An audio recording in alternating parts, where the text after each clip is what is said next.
Bismillah ar-Rahman ar-Rahim, wassalatu wassalamu ala ashrafil mursalin. Donc ceci est une nouvelle vidéo dans la série de vidéos de programmation orientée objet.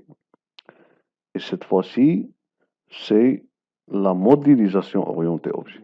C'est-à-dire que quand vous voulez écrire un programme orienté objet, vous devez premièrement modéliser votre système afin que vous puissiez après réaliser votre programme. C'est comme la notion d'algorithme et de programme que vous avez déjà vu dans la programmation classique en langage C, c'est-à-dire vous devez premièrement analyser le problème, définir les entrées et sorties, etc. C'est-à-dire vous allez faire l'algorithme. Voilà. Vous n'allez pas encore faire votre programme, vous n'allez pas l'exécuter sur ordinateur, mais vous allez premièrement le faire sur papier sous forme d'un algorithme.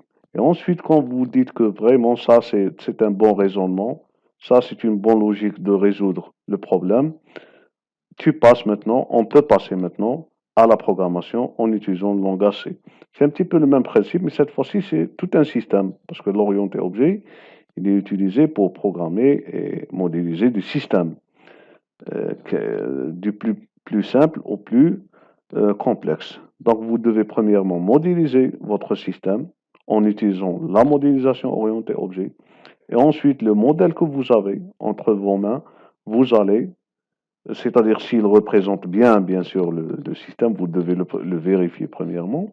S'il représente bien le système, vous allez ensuite le programmer en utilisant le langage Java. Et on a déjà fait certaines vidéos comment, c'est-à-dire programmer un modèle orienté objet. On a pris des modèles orientés objet, des modèles de classe et des diagrammes de séquence. Veuillez revenir à ces vidéos qui appartiennent toujours aux mêmes playlists de programmation orientée objet. Et donc vous allez voir comment, à partir d'un diagramme de classe qui contient des classes, des interfaces, des agrégations, des compositions, etc., on peut écrire le programme, on peut définir le programme Java qui va nous permettre de gérer ce système modélisé par ce modèle de classe. Donc aujourd'hui, comme on a dit, on va voir dans cette vidéo les diagrammes de classe. Et pour bien comprendre ces diagrammes, eh ben, nous allons faire cet exercice où ils vous donnent des classes, mais ils ne vous donnent pas les liens entre ces classes. C'est-à-dire, quand vous voyez, vous avez des classes, classe employé, la classe agence, la classe banque, etc. Mais l'association, ou bien la relation, je m'excuse, entre ces classes n'existe pas. En plus de ça, il y a des choses qui se répètent, c'est-à-dire il y a des erreurs, si vous voulez, dans ce diagramme. Il vous demande, voilà, de corriger ces erreurs à travers l'ajout des relations.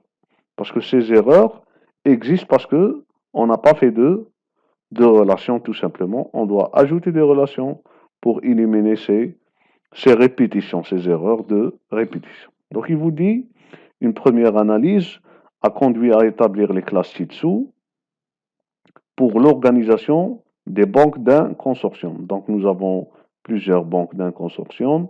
C'est ça notre système tout simplement. Et ce modèle modélise ce système où vous avez une banque, l'agence d'une banque, l'employé qui travaille dans cette banque, etc., etc., etc. Ce n'est qu'un premier jet qu'il faut s'efforcer de corriger. Ce n'est qu'un premier jet qu'il faut s'efforcer de corriger. Certains attributs sont redondants. C'est-à-dire, vous dites il y a une erreur, il faut la corriger. C'est quoi cette erreur? C'est qu'il y a des états et des méthodes qui se répètent. Il faut les éliminer tout simplement. C'est-à-dire, il y a quelque chose en plus. On doit mettre une relation pour éliminer cette chose qui est en plus. Voilà. Donc, si on va lire notre modèle, on voit que nous avons 6 classes. La classe employé, la classe agence, la classe banque, la classe compte avec intérêt, la classe compte bancaire et la classe client. Voilà. Donc, si, par exemple, je vais commencer par la classe employé et je vais analyser cette classe. Bien sûr, un employé travaille dans une banque. Il est caractérisé par son nom, son prénom, son adresse, son salaire. Jusqu'ici, les choses sont normales, il n'y a pas de problème. Chaque employé il est caractérisé par ces informations. Maintenant, il vous dit, la même chose, il est caractérisé par le numéro de sécurité sociale, NUM INSSE, voilà. Donc jusqu'ici, les informations sont logiques. Mais il vous dit le nom de banque. Chaque employé, il est caractérisé par le nom de banque dans laquelle il travaille. Normalement, c'est pas comme ça. On doit dire qu'un employé travaille dans une banque. On ne va pas dire qu'un employé, il est caractérisé par le nom de banque où il travaille. Et donc là, c'est une erreur. Ça, c'est quelque chose qui remplace la relation et normalement, il ne doit pas exister. Ça doit être remplacé par une relation entre l'employé et la banque. Voilà. Mais maintenant, en plus de ça, en plus de cette erreur, nous avons aussi que chaque employé, il a le comportement numéro client conseil. Qu'est-ce que ça veut dire? Ça veut dire que chaque employé peut, peut savoir les numéros de clients qu'il conseille. C'est-à-dire que dans la banque, il y a des clients, bien sûr, qui ont des comptes. Et l'employé, il a devant lui un certain nombre de clients qu'il va travailler comme conseiller pour si vous, qu'il va conseiller.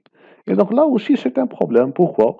Parce que tout simplement, il y a une relation entre l'employé et le client, c'est-à-dire l'employé, il conseille, voilà, un client, il est conseillé d'un client, et donc normalement, cette méthode doit être éliminée.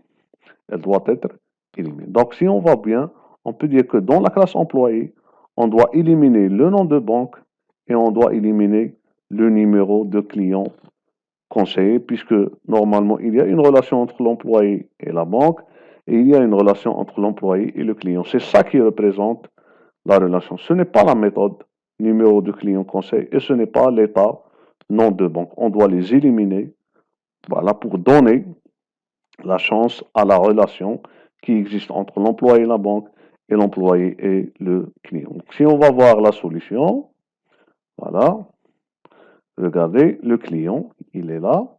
Je m'excuse, l'employé, il est là. Il a le nom, le prénom, l'adresse, le salaire, le numéro d'inscription ou bien de sécurité sociale si vous voulez. Et ça se stoppe ici. Il n'y a pas le nom de banque et il n'y a pas le comportement numéro de client qu'il a conseillé. Voilà.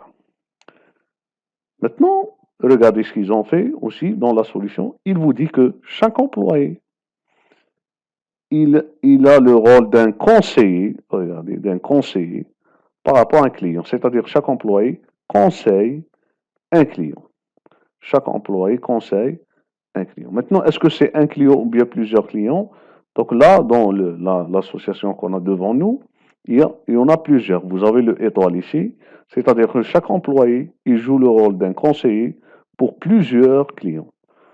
C'est-à-dire d'où est venu ce plusieurs? Il ne faut pas oublier que la méthode qu'on avait dans la classe employé, numéro client conseil, deux points string étoile, c'est-à-dire un tableau de chaîne de caractères. C'est-à-dire il y a plusieurs clients.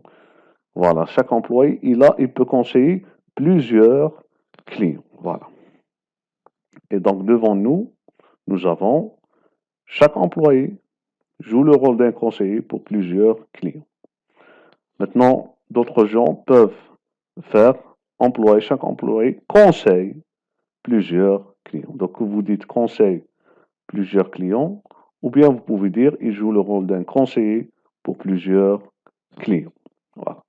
Maintenant, dans le contraire, on doit revenir à la classe client pour dire que chaque client, il va être conseillé par un et un seul employé. Chaque client, il va être conseillé par un et un seul employé. Voilà.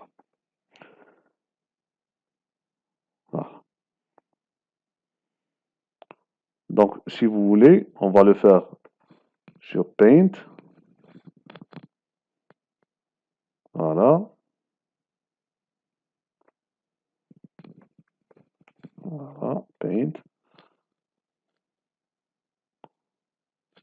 Jusqu'à maintenant, nous avons nous avons que chaque employé, il est caractérisé par ces choses-là. Donc, on va faire une snapshot.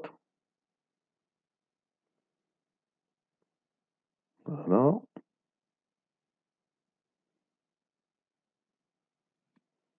CTRL-C et CTRL-V. Voilà. Donc, chaque employé, il a le nom, prénom, l'adresse, le salaire, numéro, description, ou bien de sécurité, si vous voulez. Il joue le rôle d'un conseiller pour un client. Voilà. Maintenant, concernant la banque, on a dit que chaque employé travaille dans une banque. Mais nous allons voir ensuite que une banque, elle se compose de plusieurs agences et donc la relation, elle va exister entre l'employé et l'agence et non pas entre l'employé et la banque. C'est-à-dire que l'employé travaille dans une agence qui appartient à une banque. Voilà. L'employé, finalement, il va travailler dans une agence et non pas dans une banque. Donc, cette information, on va la voir à partir du diagramme erroné. Donc, si on va revenir au diagramme erroné, donc nous avons la classe agence. Et regardez dans la classe agence, nous avons chaque agence, elle a son numéro, c'est logique, il n'y a pas de problème, son nom, son adresse, sa ville où elle existe, le code postal, bien sûr. Mais maintenant, nous avons ensuite le nom du directeur et le nom de banque, c'est-à-dire l'agence, normalement, elle appartient à une banque. Elle n'est pas caractérisée par le nom de banque où elle appartient. Et normalement, une agence, elle a un directeur qui travaille dans cette agence, qui gère cette agence, et non pas, elle est caractérisée par le directeur qui gère cette agence. Voilà. Donc, on peut dire que chaque employé, voilà, travaille dans une agence. Ça, on l'a tiré à partir de la classe employé. On a dit que chaque employé, il est caractérisé par le nom de banque. Ça, c'est faux. Normalement, il n'est pas caractérisé par du nom de banque.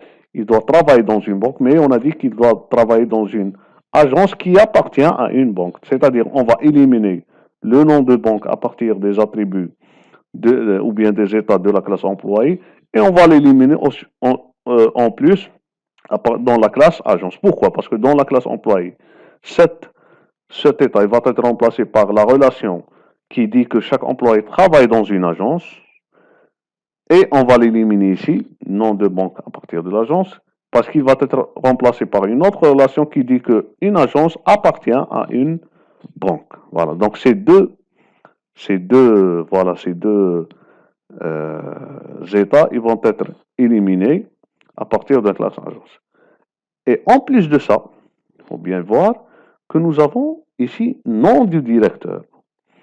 C'est-à-dire qu'un employé, il peut être employé simple, c'est-à-dire il travaille dans une agence, c'est-à-dire qui appartient à une banque, mais il peut être aussi un directeur d'une agence. Donc nous avons, si vous voulez, deux relations ici. On va éliminer le nom de banque ici et on va la remplacer par employé qui travaille dans une agence, et on va éliminer le nom du directeur ici, on va le remplacer par une relation qui dit qu'un employé peut gérer une agence. Donc nous avons, si vous voulez, deux associations ici, l'association travailler et l'association gérer. Voilà, l'association travailler et l'association gérer.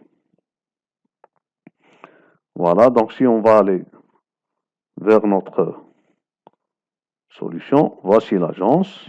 Voilà. Voilà. Donc, chaque agence, elle a le numéro, le nom, l'adresse ville et code postal, et on a éliminé les autres, voilà, les autres êtres. Et on va la remplacer par, voilà, on va la faire tout doucement, deux associations. Je m'excuse, oui, voilà, deux associations. La première association et la deuxième association. Voilà. Donc là, dans la solution, c'est-à-dire elle n'est pas bien visible, mais on va la rendre visible ici dans le Paint. Donc la première association, on a dit, c'est qu'il va jouer le jeu d'un employé. le rôle d'un employé. C'est-à-dire un employé, il va avoir le rôle d'un employé dans une agence. Et le deuxième rôle, c'est que il peut être un directeur. Voilà, il peut être un directeur d'une banque. Maintenant, un employé, voilà, alors il va jouer le rôle d'un employé dans une seule agence, bien sûr, dans une seule banque. Voilà. La même chose, un employé va jouer le rôle d'un directeur dans une seule banque. Voilà. Donc, dans le diagramme, c'est clair et net que vous avez ici un steering, nom de banque, un steering, nom, une seule fois. C'est-à-dire que nous n'avons pas un tableau pour dire que nous allons avoir plusieurs banques ou bien plusieurs agences. Maintenant, le contraire. Dans une agence, combien d'employés travaillent? Donc là, dans une agence, on peut trouver plusieurs employés. Dans une agence, on peut trouver plusieurs employés. Voilà. D'où est-ce que est venue cette étoile? Eh bien, il est venu de cette méthode. On a vu les états, on a dit qu'on va éliminer nom directeur et nom de banque, et on va remplacer nom directeur par l'association dans laquelle un employé joue le rôle d'un directeur dans une agence, et on va remplacer le nom de banque par la composition dans laquelle une agence appartient à une banque. C'est-à-dire une banque se compose de plusieurs agences. On va arriver plus tard à ce type de relation. Mais maintenant, nous avons les deux relations, les deux associations. Non directeur, c'est-à-dire va être remplacé par l'association, comme on a dit, ou dans laquelle l'employé joue le rôle d'un directeur dans une agence. Et ici, nom de banque, elle va être éliminée et remplacée par l'association qui dit qu'un employé joue le rôle d'un employé dans une agence. Voilà. Et là, nous avons chaque agence, elle a le comportement liste employé, c'est-à-dire elle peut nous donner la liste des employés. Donc la même chose, ce comportement doit être éliminé parce que nous avons l'association entre employés et agence dans laquelle un employé joue le rôle d'un employé dans une agence. Et on peut dire que dans une agence, on peut avoir plusieurs, voilà. Nous avons un tableau ici, un tableau d'employés. Plusieurs employés. Donc là, on peut dire que là, nous allons avoir étoile ici. Comme on a dit, c'est étoile. C'est-à-dire dans une agence, on peut trouver plusieurs employés. Maintenant, pour le directeur, je m'excuse, pour le directeur, voilà. Pour le directeur, eh bien, il n'y en a pas. Nous avons ici liste numéro de compte, liste des comptes, mais nous n'avons pas la liste des directeurs ou bien un comportement qui nous affiche la liste directeur. Nous avons un seul directeur, le voilà qui est ici, non directeur. Et donc là, c'est clair et net que dans ce côté-là, de ce côté-là, on va mettre 1. Voilà. C'est-à-dire que une agence, elle peut être gérée par un seul directeur. Un employé joue le rôle d'un directeur dans une seule agence. Et dans une agence, il y a un seul employé qui peut jouer le rôle d'un directeur. Voilà. Donc, il faut bien lire le diagramme pour bien tirer les associations entre les classes. Voilà. Ensuite, nous avons, comme on a dit, la classe banque. Et dans la classe banque, elle est caractérisée par son numéro, il n'y a pas de problème, son capital, il n'y a pas de problème, l'adresse de siège, il n'y a pas de problème. Mais là, nous avons le numéro des salariés, un tableau, INT étoile. Donc normalement là, il doit être éliminé. On ne va pas dire que la banque, elle est caractérisée par les numéros des employés qui travaillent dans cette banque. On a dit que une banque, elle est composée de plusieurs agences, et que dans chaque agence, il y a des employés. Ça, on a bien représenté, voilà, si vous voulez, cette association. Là, voilà. Dans une banque, il y a plusieurs agences et chaque agence, elle possède plusieurs salariés, plusieurs employés. Voilà.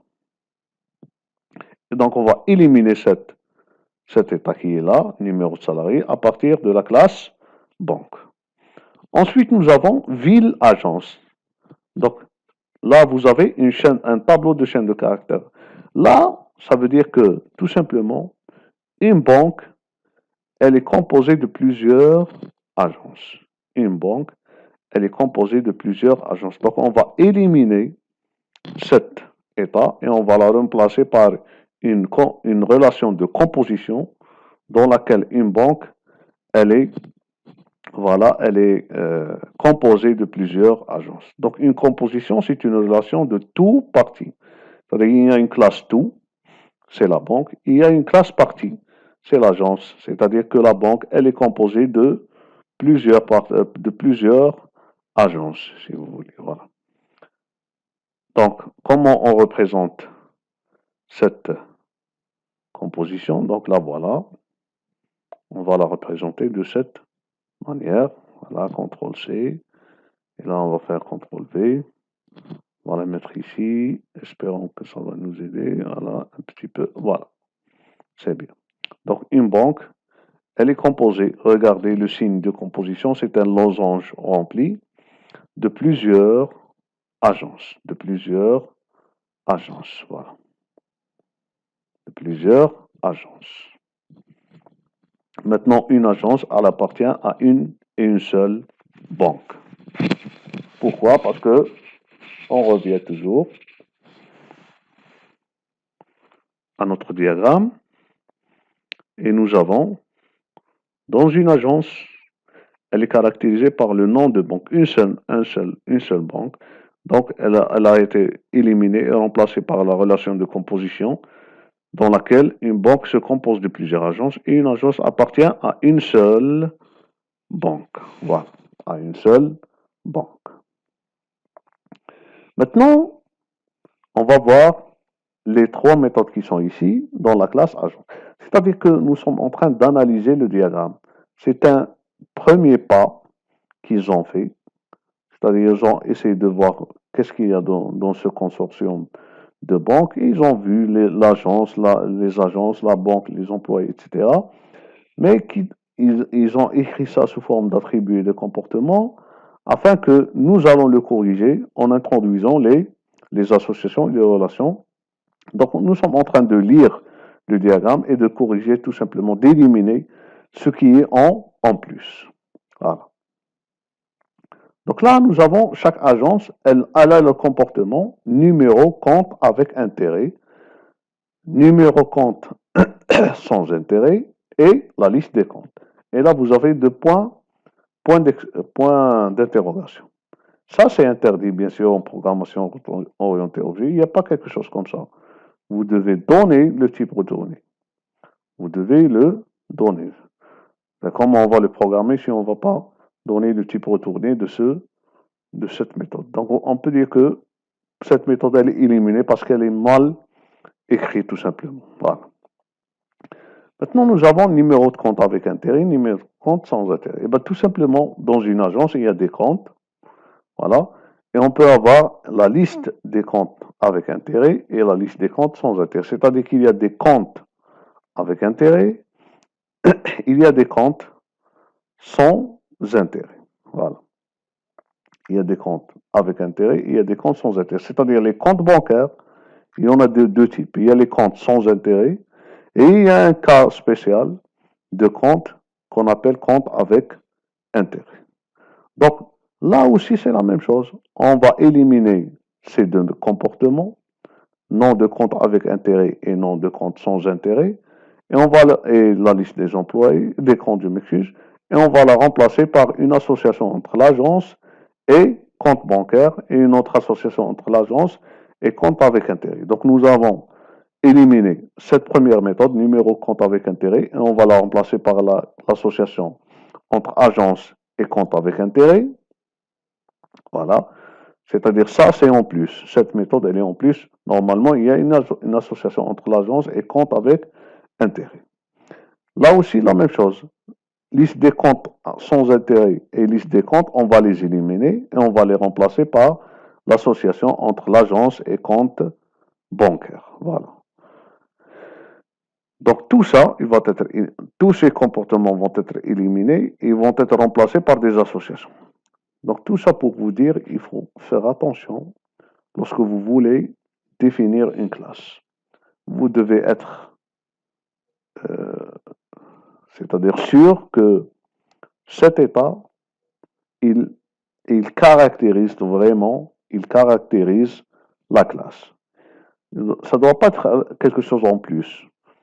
S'il y a une chose qu'on peut représenter par une association avec une autre classe, il faut la mettre. Sinon, on va l'ajouter comme état ou bien attribut. On ne va pas ajouter comme état ou bien comme méthode, je m'excuse, quelque chose qui est en plus, qu'on peut représenter par une association. C'est ça la clé du diagramme de classe. C'est-à-dire, c'est comme si vous avez une phrase dans laquelle vous avez des mots, un sujet, un verbe, un complément d'objet, etc. Et vous allez les éparpiller comme ça. Donc ça vous donne pas, ça va pas donner un sens à la phrase. Mais si vous allez bien placer, vous allez bien mettre la relation entre ces mots, vous allez dire le sujet, ensuite le verbe, par exemple, ensuite le complément d'objet, etc. Vous allez bien tracer votre sens de phrase. Donc là, la phrase, elle aura un sens. C'est le même principe. Vous avez un système devant vous. Ce système, il est composé de plusieurs éléments. Chaque élément, vous allez le représenter par une classe. Chaque élément, il a des méthodes et des états. Donc, vous devez, et chaque élément, il a une relation avec les autres éléments. Donc, s'il y a une relation entre un élément et un autre élément, il faut bien la représenter. Il ne faut pas la représenter dans l'élément. Vous ne pouvez pas dire en français que ce sujet, il représente le verbe. C'est illogique. Vous devez avoir le sujet, ensuite le verbe, et il y a une relation entre eux. C'est la même chose. Vous ne pouvez pas dire, par exemple, que l'agence, elle est caractérisée par le nom de son directeur. Non. Le directeur, c'est un employé qui est à part. L'agence, elle aussi, elle a ses caractéristiques. Mais il y a une relation entre eux dans laquelle l'employé joue le rôle d'un directeur dans une agence. Donc c'est ça vraiment, c'est la clé du diagramme de séquence. Et si vous avez bien compris ceci, vous pouvez tracer bien comme il faut n'importe quel diagramme de classe. Il vous resterait toujours c'est-à-dire, ce qu'il va vous rester, c'est l'option d'analyse. C'est-à-dire, vous devez avoir des bonnes remarques, des bonnes analyses du système pour bien déterminer les éléments du système et la relation entre ces éléments. Voilà. Donc, on a dit, on va éliminer toutes ces méthodes et on va les remplacer par deux associations entre agence et compte avec intérêt et agence et compte bancaire. Maintenant, dans ces deux comptes, la même chose. Chaque compte bancaire, il a son numéro, le solde, la date d'ouverture. Et là, il y a un problème. Le nom du client, prénom du client. Là, c'est la même chose. Normalement, il y a une association entre compte bancaire et client. On doit éliminer le nom du client et le prénom du client. Et on va la remplacer par une association avec client. La même chose, numéro d'agence, numéro de banque. On doit les éliminer. On va la remplacer par l'association qu'on a dit, qui existe entre compte bancaire et l'agence. Et l'agence, bien sûr, elle appartient à une banque. La même chose, compte avec intérêt, c'est le même principe. Numéro, solde, date d'ouverture et taux. Ça, c'est les états du compte avec intérêt. Il n'y a pas de problème. Mais le nom de client, prénom de client, on va les éliminer et la remplacer par une association entre compte avec intérêt et client. Et le numéro d'agence et la banque, on va les éliminer et les représenter par une association entre compte avec intérêt et l'agence. La même chose donc pour les deux méthodes ici, get client, get client. Donc nous avons un compte bancaire, voilà un compte bancaire qui a la méthode get client. On peut savoir quel client qui possède cette compte. Donc là, le même principe. On va éliminer cette méthode et on va la remplacer par une association entre le compte bancaire et le client. Voilà. La même chose, ici, on va éliminer get client et on va la remplacer avec une association avec le client. Donc, si vous allez voir aussi le client, c'est le même principe. Il a le numéro, le nom, le prénom, l'adresse. Et là, il a le nom de conseiller. Donc là, déjà, vous avez nom de conseiller de point astérisque, nom de conseiller de point astérisque. C'est le même état qui se répète, donc vous allez éliminer un. Ça, c'est clair et net. On ne peut pas trouver deux états qui ont le même nom et le même type. Voilà. Ensuite, il vous reste non conseillé. Là aussi, on va l'éliminer parce qu'on a dit qu'un client, il va être conseillé par un employé. Nous avons déjà l'association dans laquelle un employé joue le rôle d'un conseiller pour un client. Voilà. Le même principe, on va éliminer ces trois méthodes, compte avec intérêt, compte sans intérêt et liste des comptes, et on va les remplacer par les deux associations entre client et compte bancaire et entre client et un compte avec intérêt. Voilà. Donc regardez ici dans la solution. Donc on va prendre tout ça si vous voulez. On va prendre premièrement ça. Voilà.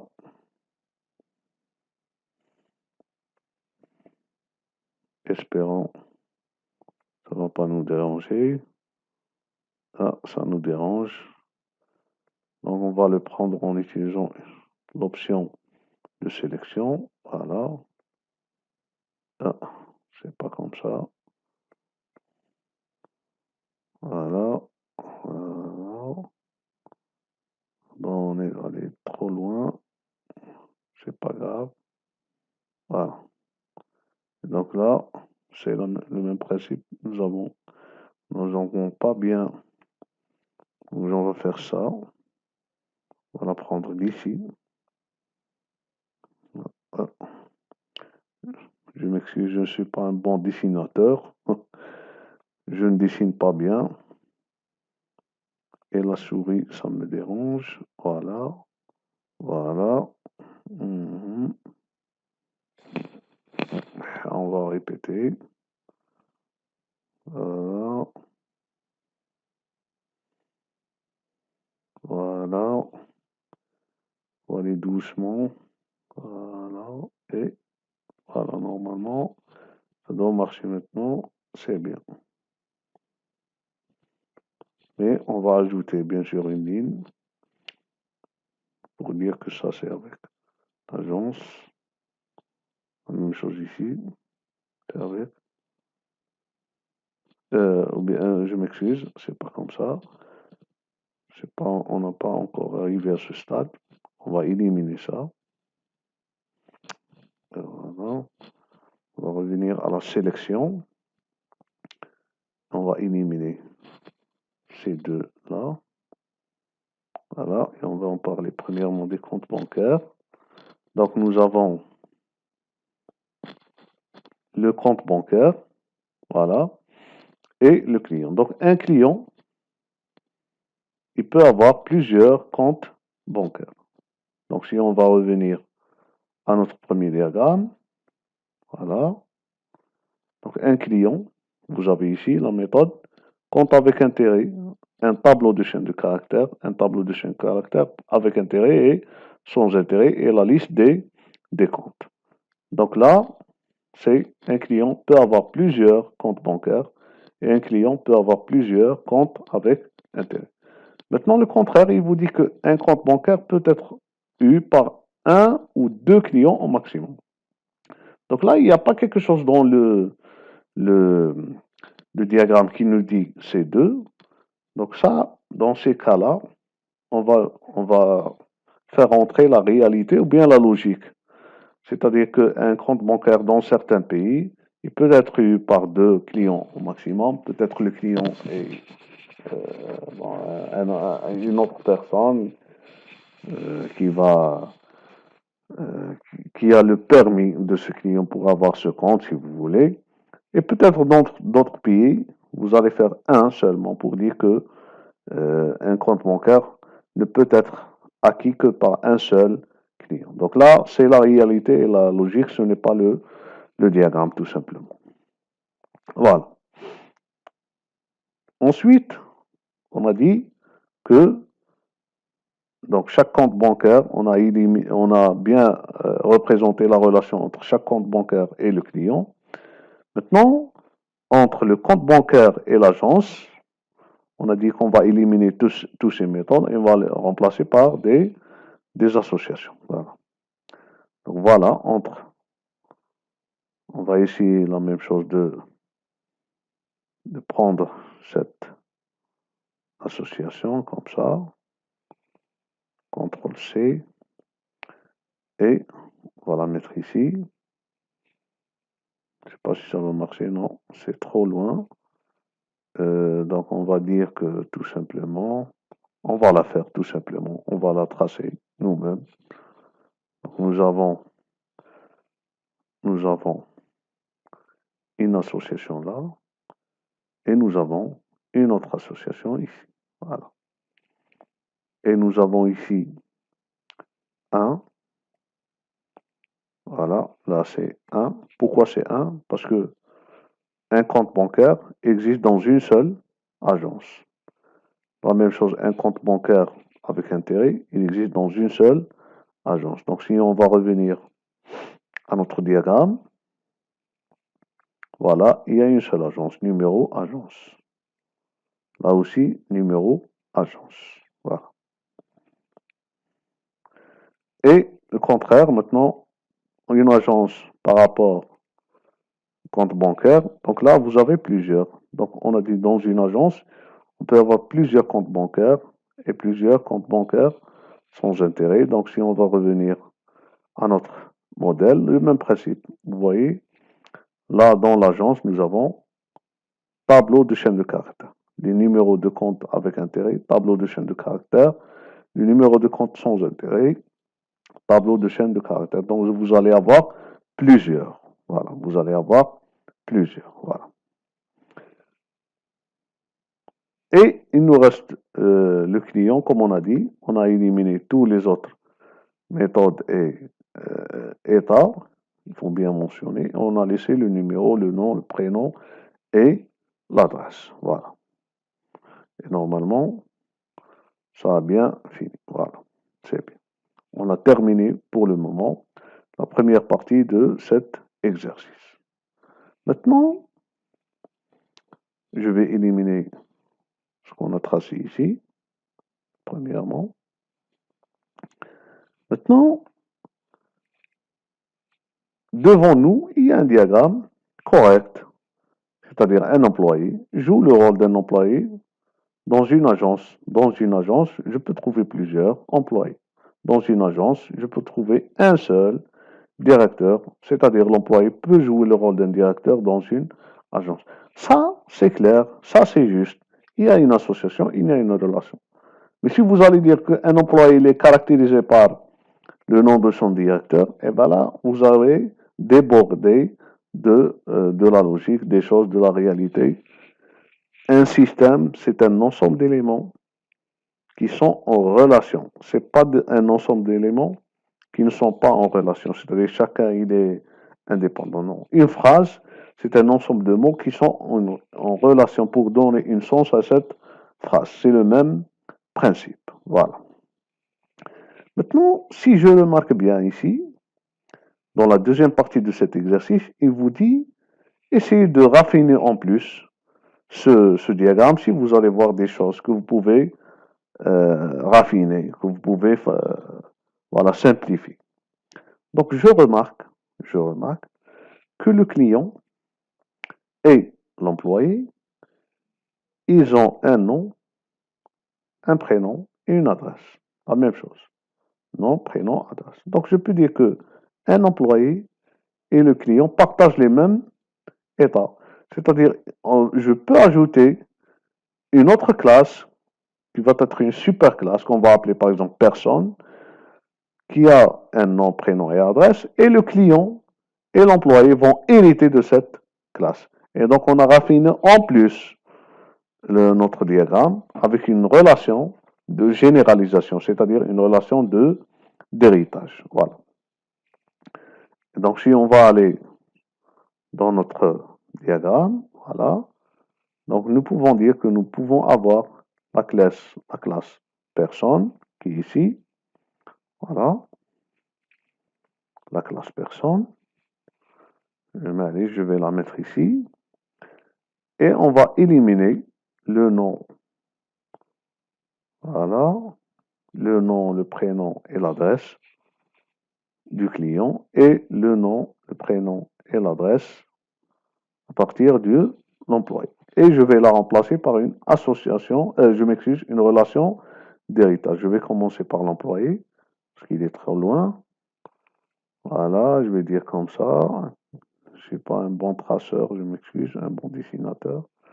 Et là, je vais faire comme ça. Ensuite, je peux dire un petit peu, voilà, comme ça, une relation d'héritage, c'est-à-dire un trait avec un triangle à la fin sous forme de flèche. Voilà. La même chose, ici, je peux faire comme ça. Et là, le même principe. Bon, c'est pas ça, on va l'éliminer, on va utiliser ça beaucoup plus. Bon, je crois que c'est contrôle. Non, ce n'est pas contrôle R. Faire pivoter 90. Non, 90 et 90. Voilà. Voilà. Voilà. Donc, chaque client, chaque employé hérite de la classe personne. C'est-à-dire ils ont un nom, prénom, adresse. Voilà, tout ça. Donc, on a raffiné en plus notre diagramme. Donc, le client, sa propriété à lui, c'est il a un numéro, tout simplement. La même chose, un employé, sa propriété à lui, c'est il a un salaire et un numéro d'inscription dans la banque. Voilà. Mais les deux classes client-employé sont des personnes, c'est-à-dire ils ont un nom, prénom et adresse. La même chose ici. La même chose ici. Je peux dire que le compte avec intérêt, c'est un cas spécial de compte bancaire. C'est-à-dire, il y a les comptes bancaires. Et un cas spécial des comptes bancaires, c'est les comptes avec intérêt. Donc là aussi, je peux avoir une relation d'héritage. Et je remarque bien que le compte avec intérêt, il a un numéro, solde et date d'ouverture. Donc il va les hériter à partir de la classe compte bancaire. Donc on va les éliminer d'ici. Voilà. On va les éliminer d'ici. Et on va dire que, voilà, le compte avec intérêt, il hérite. Voilà, il hérite. Donc là, c'est le même principe. Faire pivoter 90. Voilà, c'est bien. Voilà. Donc il hérite le numéro et solde, date d'ouverture à partir du compte bancaire, mais en plus, il a sa propriété, je m'excuse, d'avoir un taux. Voilà, d'avoir un taux d'intérêt en plus. Voilà. Et là, il faut faire attention. Le compte avec intérêt, il hérite du compte bancaire, voilà,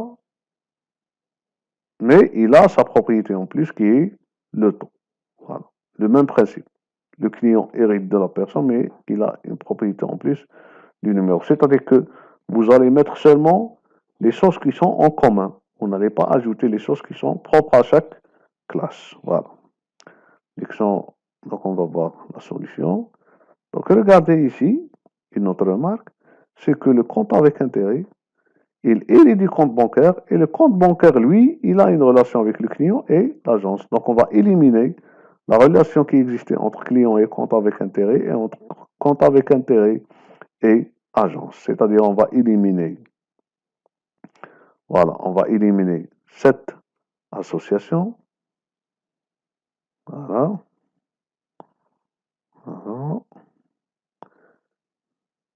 C'est-à-dire, lui, il hérite du compte bancaire. C'est le compte bancaire qui a une relation avec l'agence. Donc, automatiquement, il hérite aussi cette relation. Et la même chose ici, entre compte avec intérêt et client. Voilà.